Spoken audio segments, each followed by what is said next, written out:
Hello everyone, আজ এক অসমাপ্ত ভালোবাসার গল্প নিয়ে হাজির হলাম।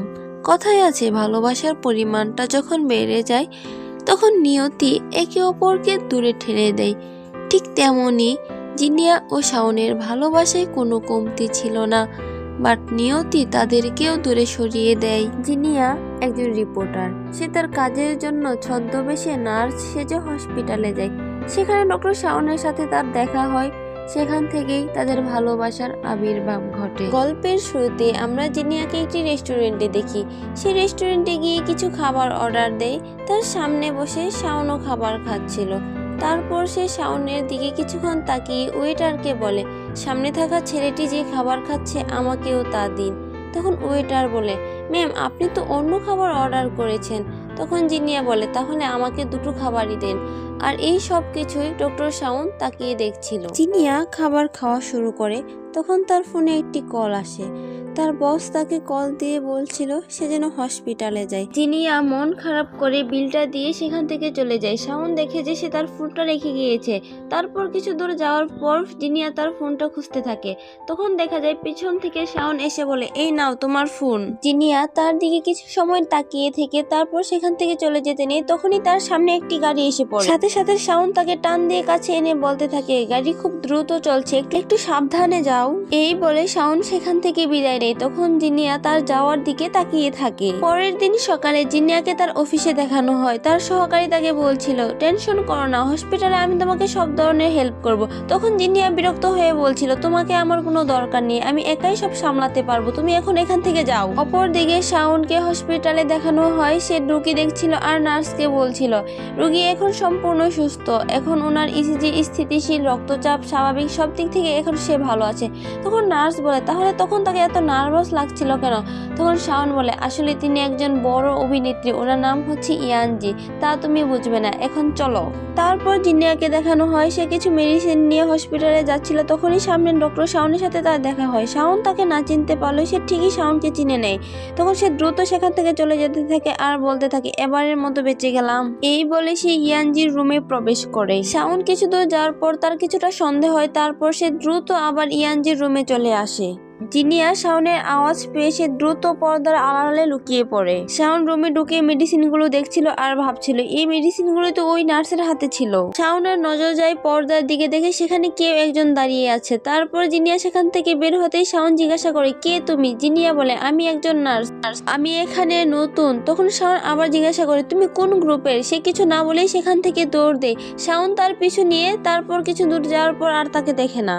জিনিয়া ম্যাপ দেখে সে দেওয়াল টপকে আবার ইয়ানজির জানালার পাশে এসে পিক তুলতে থাকে। শাওন চলে যাওয়ার সময় খেয়াল করে জানালার পাশে কেউ একজন আছে। সে যেয়ে জিজ্ঞাসা করে, কি করছো তুমি? জিনিয়া ভয় পেয়ে পড়ে যেতে নেই। শাওন তাকে আবারও ধরে ফেলে এবং দুজনই মেঝেতে পড়ে যায়। তাদেরকে এই অবস্থায় একজন নার্স এসে দেখে ফেলে। নার্স সেখান থেকে চলে যায়। শাওন অনেকটা লজ্জা পায়, কিন্তু জিনিয়া হাসতে থাকে।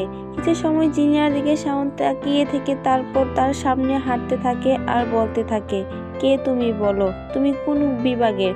তখন জিনিয়া তার মাস্কটি খুলে বলে, আমি জিনিয়া।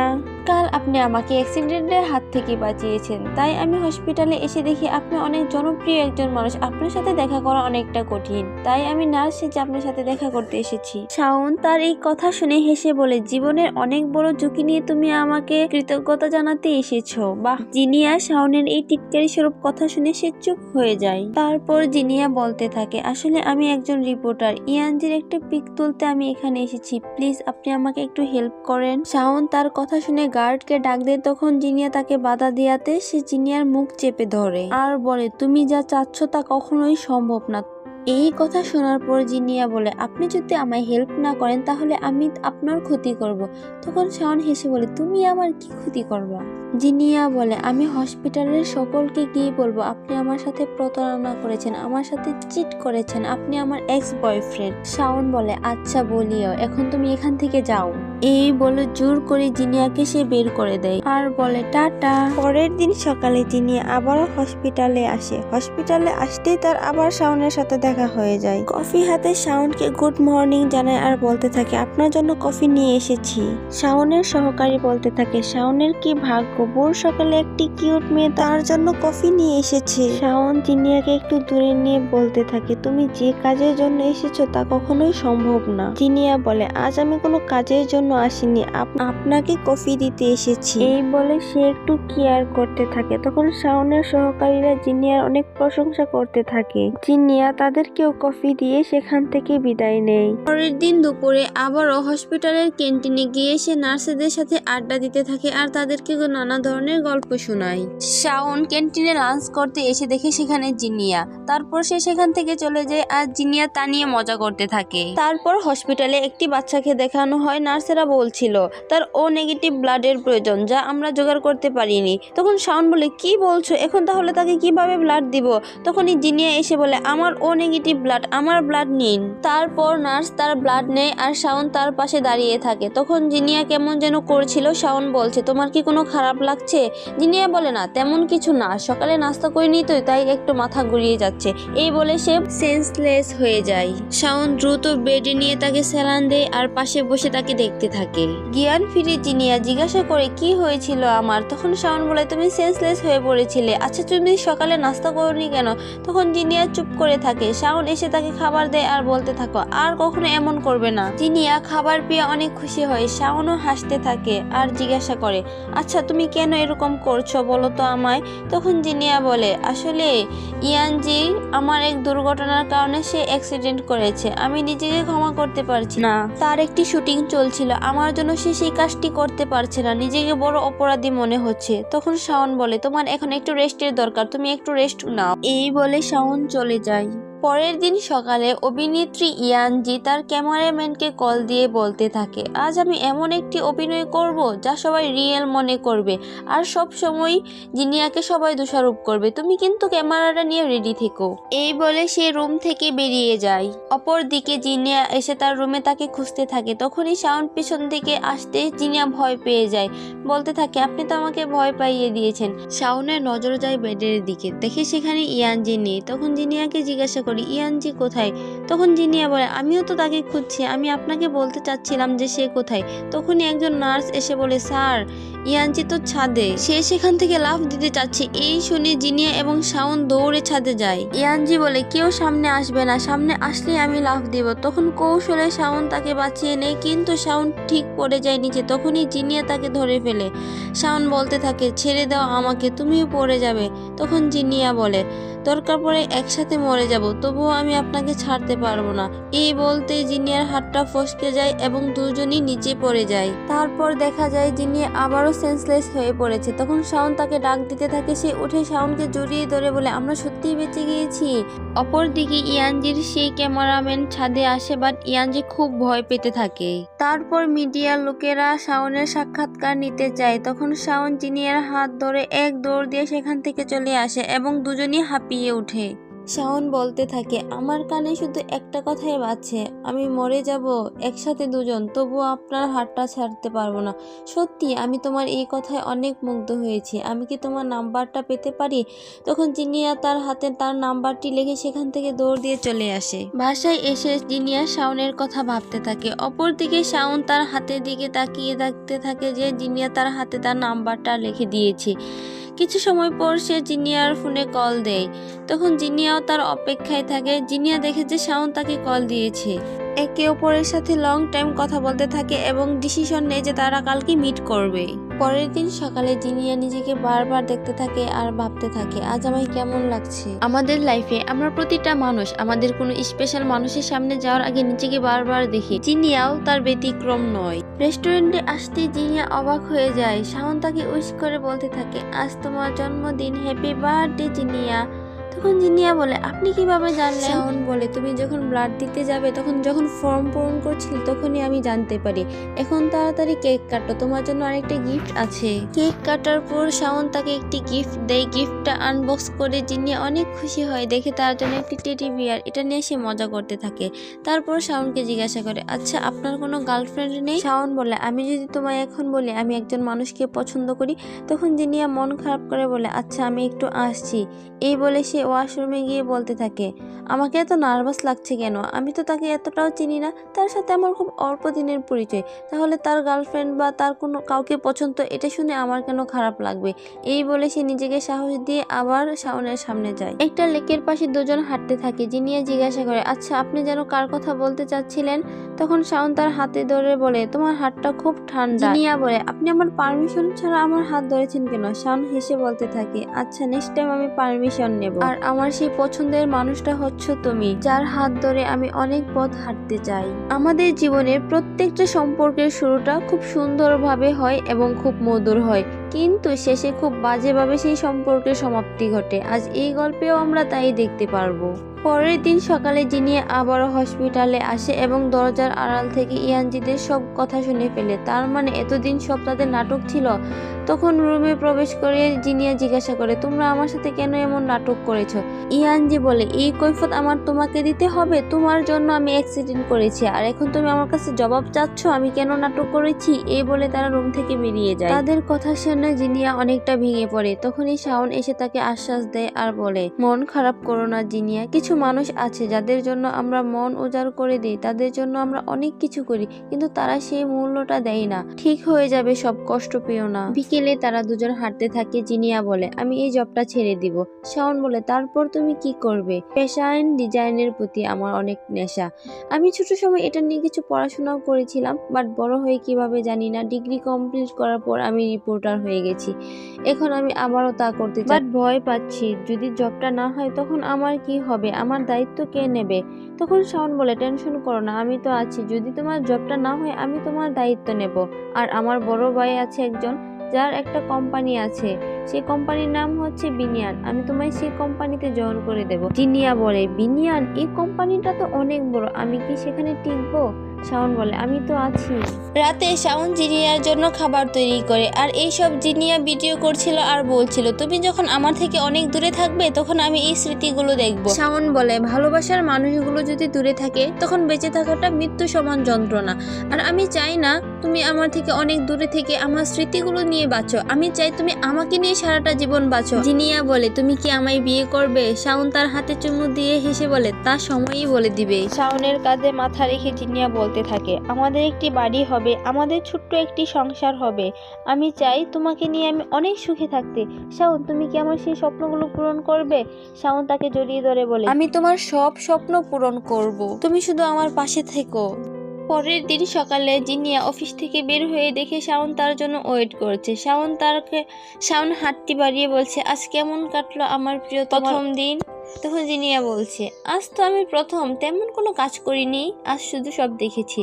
তখন শাওন বলে, চলো তোমাকে আমি এক জায়গায় নিয়ে যাব, একজনের সাথে মিট করাবো, সাথে তোমাকে লাঞ্চ করাবো। জিনিয়া বলে, কোথায়? চলো আমার সাথে। এই বলে সে জিনিয়াকে একটি রেস্টুরেন্টে নিয়ে যায়। জিনিয়া বলে, আমার খুব নার্ভাস লাগছে, আপনি আমাকে আগে বলতেন আপনার কাজিনের সাথে আমার মিট করাবেন। তখন শাওন বলে, এতটা ভয় পেও না, সে অনেক ফ্রেন্ডলি। এই দেখো। তার ফোন বের করে সে তার কাজিনকে দেখাতে থাকে আর বলতে থাকে, আমরা একসাথে বড় হয়েছি, সে আমাকে সবকিছুতে সাপোর্ট করতো। মা চাইতেন না আমি মেডিকেলে পড়ি, সে মাকে রাজি করিয়েছে। তারপর তাদের বড় হওয়ার একটা পিক দেখায়, তখন জিনিয়া কিছুটা ভয় পেয়ে যায়। তখনই শাওনের ভাই এসে বলতে থাকে, কি বলা হচ্ছে আমার নামে? এই বলে সে জিনিয়ার দিকে তীক্ষ্ণ নজরে তাকায়। জিনিয়াও কিছুটা ভয় পেয়ে যায় এবং তার দিকে তাকিয়ে থাকে। শাওন জিনিয়াকে কাছে টেনে এনে বলে, ভাইয়া এ আমার গার্লফ্রেন্ড। আর জিনিয়াকে বলে, এই হচ্ছে বিনিয়ান কোম্পানির প্রতিষ্ঠাতা, আমার কাজিন। শাওনের ভাই লিউজন বলতে থাকে, সে যখন সাংবাদিক ছিল তখন আমার নামে কিছু লেখালেখি করেছে, আমি তাকে একটু চিনি। সে অনেক বুদ্ধিমতী একটা মেয়ে এবং অনেক চতুর চালাক। লিউজন জিনিয়াকে ড্রিঙ্ক করতে বলে, তখন শাওন বলে, সে এসব করে না। লিউজন বলে, এসব না করলে তো ভালোই, এখনকার সময়ের মেয়েরা তো আবার এসব ছাড়া চলে না। শাওন বলে, জিনিয়া ওরকম মেয়ে না। অপরদিকে লিউজন আসার পর থেকে সে একদম নিশ্চুপ হয়ে যায়। লিউজন জিনিয়াকে খোঁচা মেরে বলে, শাওন তোমাকে অনেক বিশ্বাস করে, তুমি আবার অন্য কোথাও চলে যেও না। তখন জিনিয়া বলে, তাকে পেয়ে আমি হ্যাপি, আমার লাইফে আর কাউকে চাই না, সে থাকলেই চলবে। লিউজন সেখান থেকে বিদায় নেয় আর শাওনকে বলতে থাকে, তুমি প্রেমে পড়েছি এতে আমি খুশি হয়েছি, বাট জিনিয়া থেকে একটু সাবধান, সে চালাক আর চতুর মেয়ে, একটু দেখে শুনে চলো। তখন শাওন বলে আমি তাকে চিনি, সে আমার সাথে কি এমন কিছু করবে না যা আমার ক্ষতি হবে, সে আমাকে ঠকাতে পারে না। তখনই সেখানে জিনিয়া এসে পড়ে। তারপর লিউজুন তার দিকে যেন কিভাবে তাকায়, জিনিয়ার মনটা খুব খারাপ হয়ে যায়। শাওন তাকে কাছে টেনে নিয়ে বলে চলো এবার বাড়ি ফিরি। জিনিয়া মন খারাপ করে হাঁটছিল। শাওন তখন বুঝতে পারে যে জিনিয়ার ভিতরে কিছু একটা চলছে। তখন শাওন বলে তোমার কাকে ভালো লাগলো না লাগলো তাতে আমার কিছু যায় আসে না, আমার তো তোমাকে অনেক ভালো লাগে, তুমি আমার জীবনে সেরা একজন মানুষ। শাওনের কথা শোনার পর জিনিয়ার মন ভালো হয়ে যায়। তারপর দুজন মজা করে চলতে থাকে। পরের দিন সকালে শাওন জিনিয়াকে একটি বাড়ির সামনে নিয়ে আসে। জিনিয়া বলে এটা কোথায় নিয়ে এলে? তখন শাওন বলে মায়ের সাথে তোমাকে মিট করাবো। জিনিয়া বলে কি বলছো, তুমি আমাকে আগে বলবে না? আমার ভয় হচ্ছে, আমার কোনো প্রিপারেশন নেই তোমার মায়ের সাথে দেখা করার। তখন শাওন বলে কোনো প্রিপারেশনের দরকার নেই, তুমি চলো। জিনিয়া বলে তোমার মা কি আমাকে অ্যাকসেপ্ট করবে? শাওন বলে আমার মা আমায় ভালোবাসে, আমি তোমায় ভালোবাসি, আমার মা তোমাকে অ্যাকসেপ্ট না করে যাবে কোথায়? এই বলে শাওন তাকে ভিতরে নিয়ে যায়। জিনিয়া কিছুটা ভয় পাচ্ছিল, পরে দেখে না শাওনের মা একদম স্বাভাবিক, তার সাথে খুব ভালো ব্যবহার করছে। জিনিয়া বলে আপনার ব্যবহার দেখে মনে হয় আপনি একজন শিক্ষিকা। তখন শাওন বলে মা আগে কলেজের টিচার ছিল। তখন জিনিয়া বলে ওই তুমি তো আমাকে আগে বলোনি, আমি তো জানি উনি একজন বিজনেসম্যান। তখন শাওনের মা বলে আসলে শাওনের বাবা মৃত্যুর পর থেকে আমি এই সব বিজনেস দেখি, আগে আমি একজন কলেজের শিক্ষিকা ছিলাম। তোমার বাবা কি করে? জিনিয়া বলে আমার মা হচ্ছেন একজন টিচার আর বাবা হচ্ছে ব্যাংকার। তোমার বাসা কোথায় আর তোমার বাবার নাম? আমার বাসা হচ্ছে পিংটান আর বাবার নাম হচ্ছে লিউবার। এই নামটা শোনার পরেই শাওনের মায়ের মুখ যেন কেমন হয়ে যায়। শাওন একটি বাড়ির কাগজ দেখতে থাকে আর ভাবতে থাকে জিনিয়া আমাকে বলেছিল যে তার একটি বাড়ি চাই, সে সেই বাড়িটা নিয়ে অনেক স্বপ্ন দেখে। আমি তাকে এই সারপ্রাইজটা দেবো, এই বাড়িটা আমি তার নামে করে দেবো। কে জানতো এই সারপ্রাইজটা আর কখনো দেওয়া হবে না, তাদের স্বপ্নটা এভাবে ভেঙে যাবে, তার আগের নিয়তি তাদেরকে দূরে সরিয়ে দেবে। আমাদের লাইফে এমন কিছু ঘটনা ঘটে যা আমরা কখনোই কল্পনা করতে পারিনি। শাওন কি কখনো জানতো তাদের স্বপ্নগুলো সাজানোর আগেই নিয়তি তাদেরকে দূরে ঠেলে দেবে? পরবর্তী সময়ে আমরা দেখি শাওনের মা জিনিয়াকে একটি রেস্টুরেন্টে ডাকে, তারা দুজন মিট করে। তখন শাওনও কল দেয় জিনিয়ার ফোনে। শাওনের মা বলে আমি যে তোমার সাথে দেখা করেছি এটা যেন কেউ না জানে, আমি আর তুমি ছাড়া যেন আর কেউ না জানে, শাওনও যেন জানতে না পারে। তারপর শাওনের মা জিনিয়াকে তার বাবার বাড়ি সম্পর্কে জানতে চায়। পিংটান এই জায়গাটা সম্পর্কে কথা বলতে থাকে। অপরদিকে শাওন জিনিয়াকে বারবার কল দিচ্ছে আর কষ্ট পাচ্ছে। শাওনের মায়ের সাথে মিট করার পর জিনিয়ার মন খুব খারাপ দেখা যায়। হয়তো শাওনের মা তাকে খুব তীক্ষ্ণ কিছু বলেছে। জিনিয়া বারবার তার মায়ের কথাগুলো ভাবছিল। তখনই দেখা যায় জিনিয়ার বাবা তাকে কল দেয়। সে তার বাবার সাথে কলে কথা বলে কলটা কেটে দিয়ে সে কান্না করতে থাকে। শাওনও আর বাসায় ফিরে নেই, সারা রাতভর অফিসেই ছিল। সকাল হতেই সে ছুটে চলে জিনিয়ার অফিসের সামনে। জিনিয়াকে আসতে দেখে সে দ্রুত সেখানে যায় আর বলতে থাকে কি অপরাধ আমার, সারা রাত আমি তোমাকে কল দিয়েছি, ছটফট করেছি, তোমাকে কোথাও খুঁজে পাচ্ছি না, কি হয়েছে বলো? তখন জিনিয়া বলে আমরা আর রিলেশনটা কন্টিনিউ করব না। তখন শাওন জিনিয়ার হাতে ধরে বলে চলো গাড়িতে চলো, এখানে কোনো কথা হবে না। জিনিয়া না যেতে চাইলেও শাওন তাকে জোর করে নিয়ে যায়। আর এই সব কিছুই শাওনের ভাই লিউজুন দেখছিল। শাওন জিনিয়ার মাথায় হাত দিতে নেই, তখন জিনিয়া মাথা সরিয়ে ফেলে। শাওন বলতে থাকে কি হয়েছে জিনিয়া, আমায় বলো, আমি নিঃশ্বাস নিতে পারছি না, আমায় সব বলো। মা তোমায় কিছু বলেছে? না ভাইয়া কিছু বলেছে? তুমি বিশ্বাস করো আমি তোমাকে ছাড়া থাকতে পারবো না জিনিয়া। জিনিয়া বলে আমি আর তোমার সাথে থাকতে চাই না। এই বলে সে শাওনের ঠোঁটে কিস করে বলে আমাদের পথ এখন আলাদা। এই বলে জিনিয়া চিৎকার করে গাড়ি থেকে নেমে যায়। শাওন গাড়ি থেকে নেমে দেখে জিনিয়া কান্না করছে। সে দ্রুত গিয়ে জিনিয়াকে জড়িয়ে ধরে বলে কি চাইছো তুমি বলো, আমি তোমাকে ছাড়া থাকতে পারবো না, আমায় বলো তুমি, তোমার কি হয়েছে? জিনিয়া বলে আমি তোমার থেকে দূরে থাকতে চাই। শাওন রেগে গিয়ে বলে দূরে যেহেতু থাকতে চাও তাহলে এত স্বপ্ন কেন দেখিয়েছিলে, কেন আমার কাছে এসেছিলে? জিনিয়া বলে তা সব আমাদের অতীত, এখন আমরা ভবিষ্যতে দুই পথ আলাদা হাঁটবো, আমাদের পথ এখন আলাদা। শাওন বলে তার মানে তুমি আমার সাথে আর থাকবেই না? জিনিয়া বলে না আমি আর থাকবো না। থাকবে না তাহলে আমার জীবনে কেন এসেছো, কেন আমার জীবনটাকে এলোমেলো করে দিয়েছো? জিনিয়া আবারও হাঁটতে নেই। তখন শাওন তার পিছু নিতে যায়। তখনই শাওনকে একটি ছেলে ধরে ফেলে। শাওন চিৎকার করতে থাকে, তার চিৎকার বুক ফাটা চিৎকার, প্রিয় মানুষকে হারানোর চিৎকার। আর এই চিৎকারের যন্ত্রণাটা সেই বুঝবে যার জীবন জীবন থেকে প্রিয় মানুষটা হারিয়ে গিয়েছে। একদিন জিনিয়াও হয়তো শাওনের ভালোবাসাটা বুঝবে, সেদিন সেও চিৎকার করবে, বাট সময়টা অনেক লেট হয়ে যাবে। সেদিন শত চিৎকারের পরও হয়তো আর শাওন ফিরবে না। তাই সময় থাকতে মানুষটাকে মূল্য দিতে হয়। জীবনে চলতে গেলে তো বাধা আসবে, সব বাধা অতিক্রম করে সেই মানুষটার হাত ধরে টিকে থাকতে হয়। চলো আমরা দেখি সেদিন রেস্টুরেন্টে শাওনের মা কি বলেছিল জিনিয়াকে। শাওনের মা বলছিল পিং টাং। সেই জায়গাটা আমারও বড্ড চিরচেনা। আমার জীবনের অনেক সুন্দর স্মৃতিগুলো আমার সেখানে কেটেছে এবং জীবনের তিক্ততাটাও আমার সেখানেই হয়েছে। আমি একজন মানুষকে ভালোবাসতাম। প্রতিদিন বিকালে আমরা নদীর পাড়ে ঘুরতাম, সময় পার করতাম। একদিন আমি তার কথায় আমার বাড়ি ছেড়ে তার হাত ধরতে চেয়েছিলাম। আমি বাড়ি থেকে চলে আসি তার জন্য, কিন্তু সে আমায় ঠকায়। সে আমায় কথা দিয়ে কথা রাখেনি। সে আমার সাথে বিশ্বাসঘাতকতা করে। আর সে মানুষটি হচ্ছে লিউ বান, তোমার বাবা। আমি জানি শাওন তোমায় বড্ড বেশি ভালোবাসে, কিন্তু আমি কিভাবে একজন বিশ্বাসঘাতকের মেয়েকে আমার ফ্যামিলিতে আনবো? কিভাবে আমি তোমাকে মেনে নেব বলো? তাই আমি তোমাকে অনুরোধ করছি, তুমি শাওনের জীবন থেকে চলে যাও।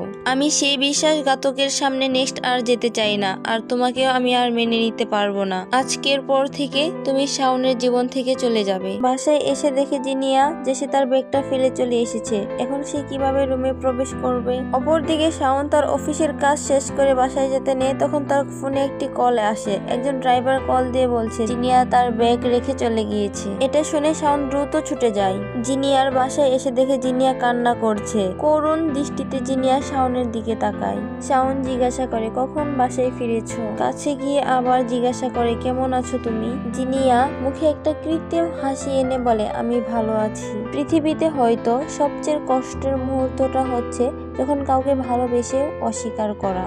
জিনিয়ার বুক ফেটে যাচ্ছে, তাও সে মুখে বলতে পারছে না। শাওন জিনিয়াকে ব্যাগটা দেয় আর বলে এটা তুমি ট্যাক্সিতে রেখে এসেছো। লাস্ট আরেকবার আমি কি তোমাকে জড়িয়ে ধরতে পারি? আর হয়তো কখনোই পারবো না, এটাই হয়তো শেষ দেখা। এই বলে শাওন তাকে জড়িয়ে ধরে। আমি চলে যাচ্ছি, কাল আমার ফ্লাইট। যেই শহরে জিনিয়ার আমার নেই সেখানে আমি কিভাবে থাকবো? এই যন্ত্রণা নিয়ে আমি অনেক দূরে চলে যেতে চাই। সকালে নাস্তা করবে, ঠিক মতো খাবার খাবে, না হলে তোমার শরীর খারাপ করবে। এখন তো আর আমি থাকবো না বারবার ধমক দেওয়ার মতো। চলি আমি, ভালো থেকো তুমি। জিনিয়া আমি পারছি না সহ্য করতে, মৃত্যুই হয়তো আমার জন্য মুক্তি। এই বলে শাওন চলে যায়। তারপর জিনিয়া কিছুক্ষণ চুপ করে দাঁড়িয়ে থাকে। শাওন চলে যেতে তার মনে হতে থাকে সে যেন কি একটি হারিয়ে ফেলেছে, তার সবকিছু শূন্য লাগছে। তখন জিনিয়া পাগলের মতো ছুটতে থাকে। এসে দেখে শাওন অনেক দূর চলে গিয়েছে, তাকে আর দেখা যাচ্ছে না। সকালে জিনিয়া একটি জুয়েলারি দোকানে আসে। সে আসতে বলছে ডক্টর শাওন ডায়মন্ডের এই রিংটি অর্ডার দিয়েছে আপনার জন্য। আজ তার এটা নেওয়ার কথা ছিল, বাট কল দিচ্ছি সে কল ধরছে না। আপনি কি তার গার্লফ্রেন্ড জিনিয়া? শুনেছি সে আপনার জন্য একটি বাড়িও কিনেছে। আপনি কি এক ভাগ্যবতী মেয়ে, এমন একজন মানুষ পেয়েছেন। আপনাকে দেখে হিংসে হচ্ছে। আপনার মতো কপাল সব মেয়ের হয় না। জিনিয়া মেয়েটির কথা শুনে শুধু রিংটার দিকে তাকিয়ে থাকে। পরের দিন ভোর সকালে জিনিয়া লাগেজ গুছিয়ে বের হতে যাচ্ছে, তখনই তার বান্ধবী জুই এসে বলে কোথায় যাচ্ছ জিনিয়া? জিনিয়া বলছে আমি শাওনের কাছে চলে যাচ্ছি। এই কয়েকদিনে আমি যা বুঝতে পারলাম আমি তাকে ছাড়া থাকতে পারবো না। শাওনও আমায় অনেক ভালোবাসে। এই দেখো সে আমার জন্য রিং অর্ডার দিয়েছে, সেই সাথে একটা বাড়িও কিনেছে। আমি কিভাবে তাকে কষ্ট দেই? আর তার মায়ের ব্যাপারটা আমরা চাইলেই তো সমাধান করতে পারি। দুজন দূরে সরে গিয়ে সারা জীবন কান্না করার চেয়ে আমরা দুজন একসাথে তার মাকে তো বোঝাতে পারি। তাই আমি ডিসিশন নিয়েছি আজ তার কাছে চলে যাব এবং তাকে আমি সারপ্রাইজ দেব। এই বলে সে চলে আসে। সকালে বিমানবন্দর থেকে নেমে সে শাওনকে কল দেয়। তখন একটি ছেলে কল রিসিভ করে বলছে ডক্টর শাওন অ্যাক্সিডেন্ট করেছে, সে হসপিটালে অক্সিজেন অবস্থায় আছে। এটা শোনার পর জিনিয়ার পুরো দুনিয়াটা উলটপালট হয়ে গেছে।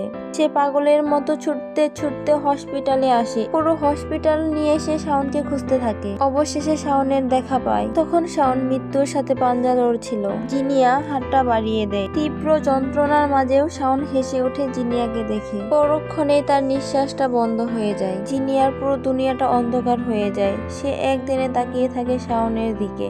সে বিশ্বাস করতে পারছে না, সে স্বপ্ন দেখছে না রিয়েল। সত্যি কি শাওন তাকে ছেড়ে চলে যাচ্ছে? ছুটে এসে শাওনকে বলে, দেখো আমি চলে এসেছি তোমাকে সারপ্রাইজ দেওয়ার জন্য। ডক্টর তখন জিনিয়াকে বলে শাওন আর বেঁচে নেই। জিনিয়া এটা শোনার পর চিৎকার করতে থাকে আর পাগলামি করতে থাকে, সাথে সাথে সেন্সলেস হয়ে যায়। জিনিয়ার মাথায় শাওনের স্মৃতিগুলো ঘুরতে থাকে। সে এখনো ট্রমাতে আছে, বিশ্বাস করতে পারছে না যে শাওন মারা গিয়েছে। জ্ঞান ফেরার পর জিনিয়া আবারও শাওনকে খুঁজতে থাকে। তখন জিনিয়ার মনে পড়ে শাওনের সেই হাসি মাখা মুখটা। নার্স জিনিয়াকে বোঝাতে থাকে যে শাওন আর বেঁচে নেই। অপরদিকে লিউ জনকে দেখানো হয়, সেও শাওনের স্মৃতিগুলো ভাবতে থাকে। রুমে আসার পরও জিনিয়ার বিশ্বাস হচ্ছে না যে শাওন আর নেই। সে মুখ থেকে কাপড়টা সরিয়ে যেই শাওনের মুখটা দেখতে পায় তখন চিৎকার করে ওঠে। এখন হয়তো শত চিৎকারের পরেও শাওন আর ফিরবে না। শাওনের চিৎকার জিনিয়া শুনতে পারলেও জিনিয়ার চিৎকার আজ শাওন শুনতে পারছে না। জিনিয়া সেই তো ফিরে এলো, কিন্তু সময়টা লেট করে। তাই সময় থাকতে মানুষকে মূল্য দিতে হয়, বুঝতে হয়। শাওন হয়তো কখনো জানতেই পারবে না যে জিনিয়া তাকে কেন ইগনোর করেছিল আর জিনিয়া তাকে কতটা ভালোবাসে। শাওন বলেছিল মৃত্যুই হয়তো আমার জন্য মুক্তি।